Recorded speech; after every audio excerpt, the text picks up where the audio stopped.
وہ نبی جو خوشی میں بھی نہیں بھولا. اللہ نے کتنی بڑی خوشی دی. اے نبی آپ پر سلامتی ہو.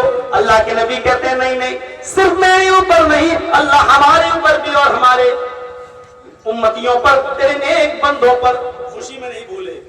غم، دکھ، درد.